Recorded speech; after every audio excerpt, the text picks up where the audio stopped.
I think it was about 4 years ago when I first posed the question, what is a woman? I had started focusing on the scourge of gender ideology years before that and argued against it in a million different ways, making a million different arguments in a million words or more.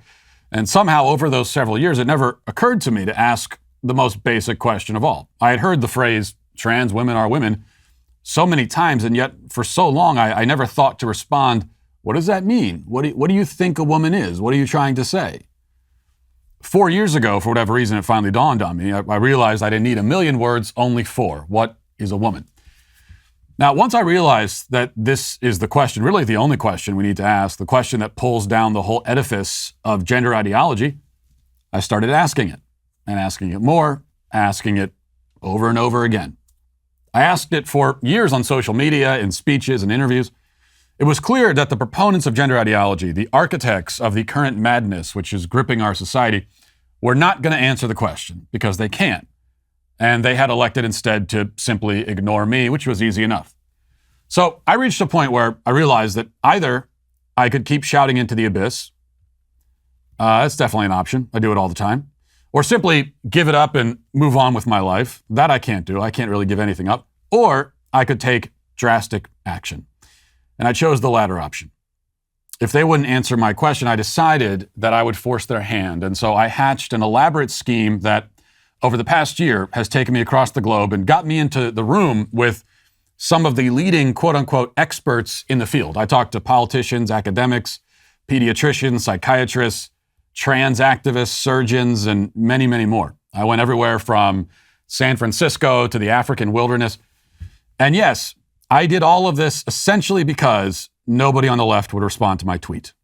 An overreaction, perhaps, but I don't believe in proportional responses, as you've probably noticed by now.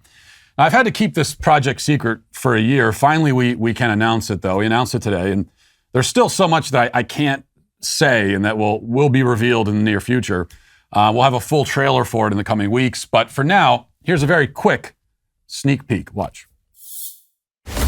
I have traveled all over the world for the past year asking one simple question. What is a woman?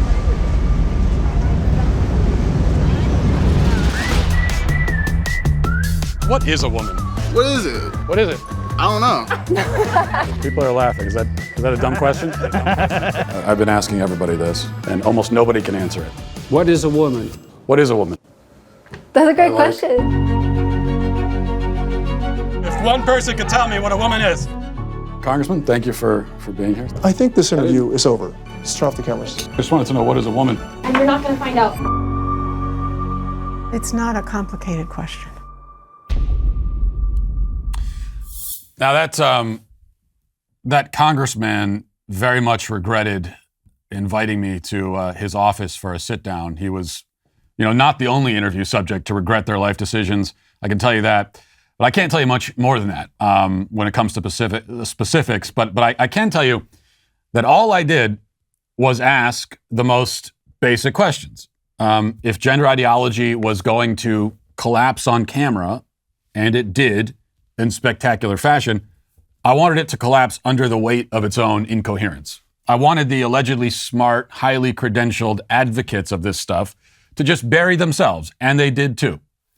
One line in scripture that I return to in my head over and over again as we film this project is Romans 1:22, professing themselves to be wise, they became fools. I watched the wise make fools of themselves over and over again. In fact, much of the real wisdom that I did encounter, and I encountered some, you'll see that in the film also, came from simple, normal people, the kinds of people that the wise would say are fools. So we ask the question, how did the left get away with propagating these ideas for so long while somehow never having to answer even the most basic questions about it? How did they conquer Western society with an ideology that falls over and shatters into 1,000 pieces with the simple flick of a finger? It's this enormous, seemingly imposing, totally ubiquitous thing, something that has reshaped our civilization, changed the way people see themselves and their own species. And yet all you have to do is walk up and just poke it. Just poke it. And it pops like an overinflated balloon. How could something so flimsy, so thin, have so much success? The answer is, for one thing, people are scared. It has threatened the sane into silence. That was something that became abundantly clear as soon as I set out on my What is a Woman journey, because everywhere we went, almost everybody that we talked to, even the ones who knew the truth and were willing to say it, even them, most of them still looked kind of from side to side and whispered like they were spies passing state secrets.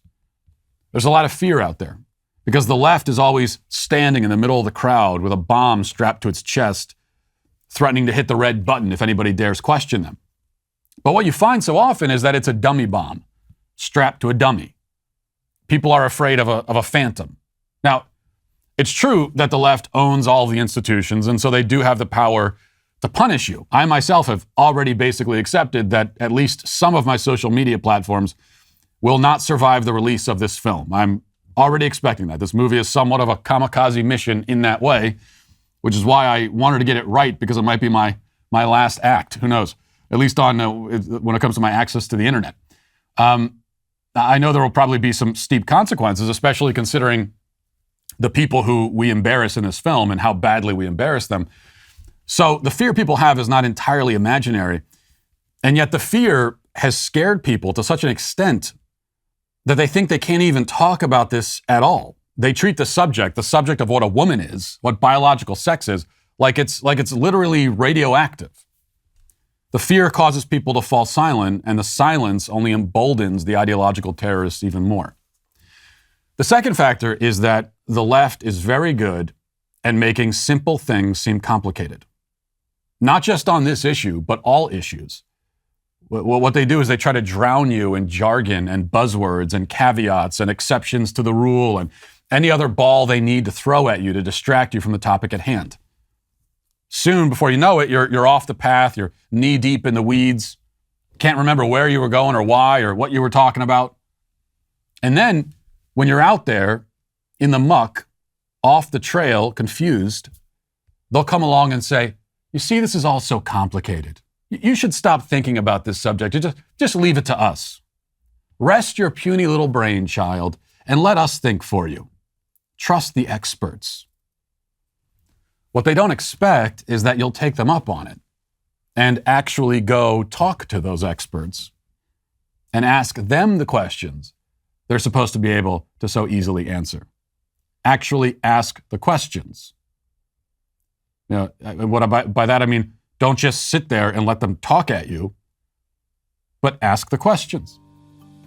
Apply some skepticism to what they're telling you, just a little bit. That's not what they're expecting. That's exactly what I did.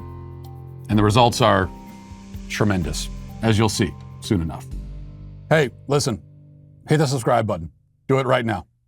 I demand it. And I thank you for your compliance. It is somewhat appreciated.